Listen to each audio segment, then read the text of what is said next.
Hello and welcome to Venice of the North, a season in St. Petersburg with me, Martin Andrews. Now, this city really is a magical dream, and if there's one word that comes into your head when thinking about the former Russian capital, it might possibly be the word palaces, the subject of today's programme. It is a mind-blowing experience of sensation. The amount of gold leaf and pottery and artwork is phenomenal. For a city just 300 years old, it's extraordinary that St. Petersburg should have a wealth and diversity of buildings. The Winter Palace is the largest and most ornate building in the city centre, but most of the rooms inside it showcase mostly museum exhibits. If you want to see a palace in all its splendour, then you should travel 25 kilometres south to the town of Pushkin.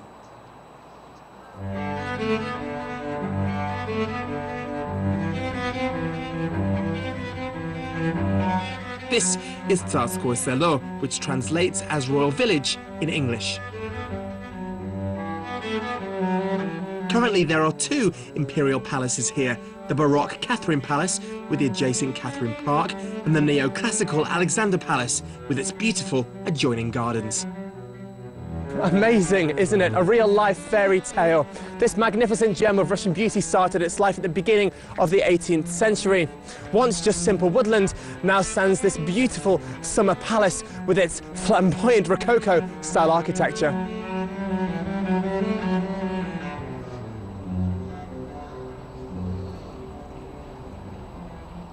On coming to the throne, Peter the Great's daughter Elizabeth transformed her family's manor into one of the most graceful palaces of Russia, and the imperial brilliant residence grew even more majestic as she spent her time here.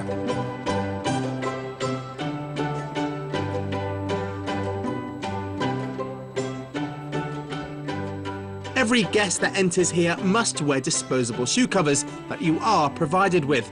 Rather unglamorous, but it protects the exquisite wooden floors. This palace is one of St. Petersburg's must-see attractions and will occupy visitors for a full day. It can be very crowded during the tourist high season in the summer, so arrive early or be prepared to join long queues.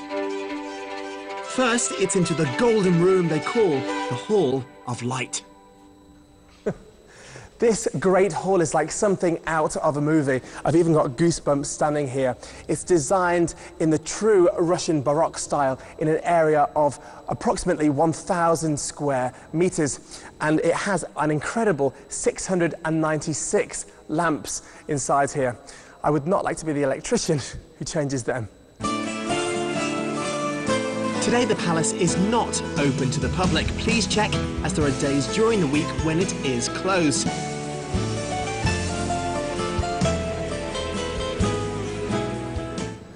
It's this next room that people fly thousands of kilometres from all over the world to see.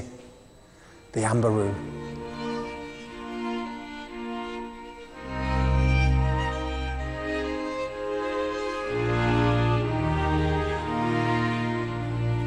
The idea to create a room using sunstones appeared in the palaces of the Prussian kings. Peter the Great invited the head architects to St. Petersburg to create such a wonder in the Winter Palace. And later Elizabeth moved it here to Tsarskoye Selo, and the Amber Room was born.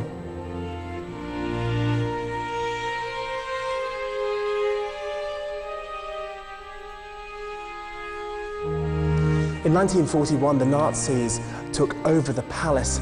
They ravaged and took everything from this amazing room. The traces of the original masterpiece have been lost, and searches for them continue even to this day.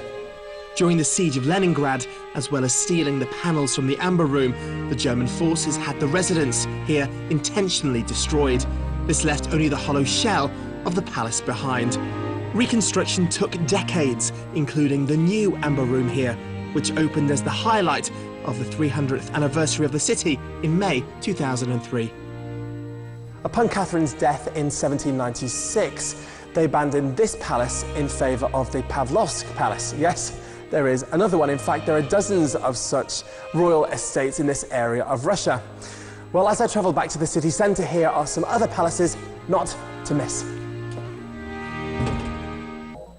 Back in central St. Petersburg, right on Nevsky Prospect, proudly stands one of the main monuments of Baroque architecture from Elizabeth's times, the Stroganov Palace. It was built in 1754 by the famous architect Francesco Rastrelli for one of the Empress's favourite chamberlains, Baron Sergei Stroganov. There were so many people involved in the construction that it took less than 2 months to complete the building. Now the palace is a branch of the Russian Museum, with its reconstructed halls, amazing the visitors with the lavishness of the 18th century.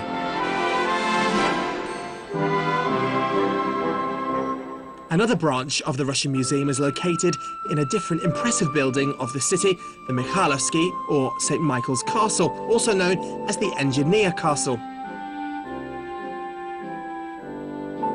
The building itself was constructed for Emperor Paul I, who was a large fan of the Middle Ages.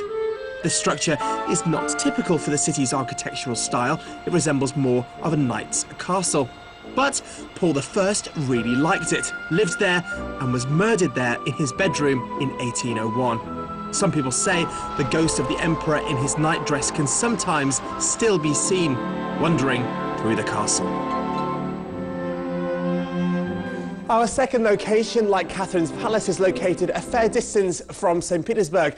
It takes about an hour to get here by car, or you can take the hydrofoil water bus, which takes around 20 minutes from the front of the Hermitage. And the destination? Peterhof. Along with the main Grand Palace, there are several more smaller buildings at the Peterhof complex. The Katerina Palace, or Catherine's Block, was mainly built during the reign of Elizabeth in the middle of the 18th century. But Elizabeth never really liked the palace and didn't live there. So it was named after Catherine the Great. One of the highlights of the palace's displays is the Guriev dinner set, created by the Imperial Porcelain Factory.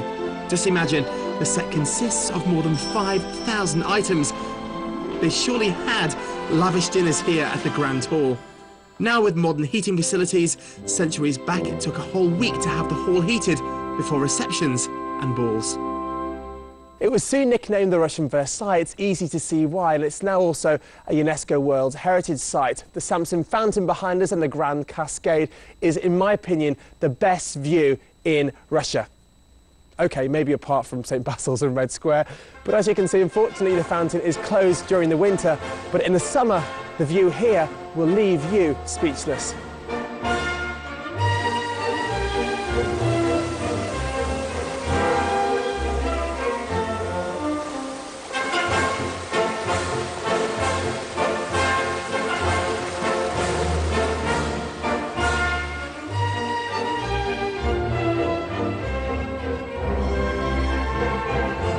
In 1705, Peter the Great chose this site, and 20 years later, with its palatial complex and stunning upper and lower gardens, it finally opened. Set on a cliff facing the beautiful Baltic Sea, Russia had never seen anything like it.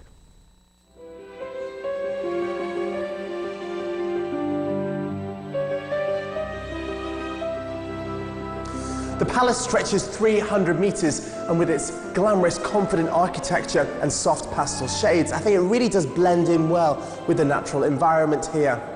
This is the grand staircase, lavish to say the least, and the designer Rastrelli wanted it to reflect the pompous theatrical life here in the palace. I think that was well and truly achieved.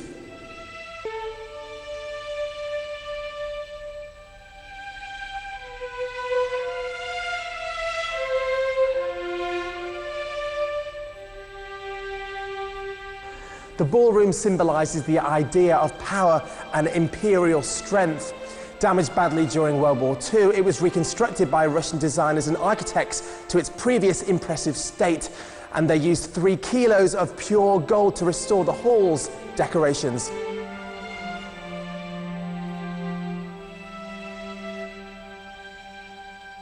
Though Peter the Great's idea and project, he sadly died before the palace reached its full state and grandeur. For example, the throne room is in the classicism style, and this is the way it was designed for Catherine the Great several decades later after Peter the Great's death. In the 1940s, the Nazis might have damaged the palaces of Leningrad, its name at the time, but nothing will destroy the spirit and soul of this beautiful city.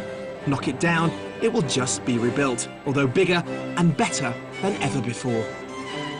Well, that's all the time we have showcasing St. Petersburg's magnificent palaces, once home to the Russian Tsars. Now they're restored and enjoyed by millions of people from all over the world. Well, that's all from me, Martin Andrews, and the team here at Peterhof. We'll see you again next week for more cultural antics from the beautiful and magical Venice of the North. Until then, bye-bye for now.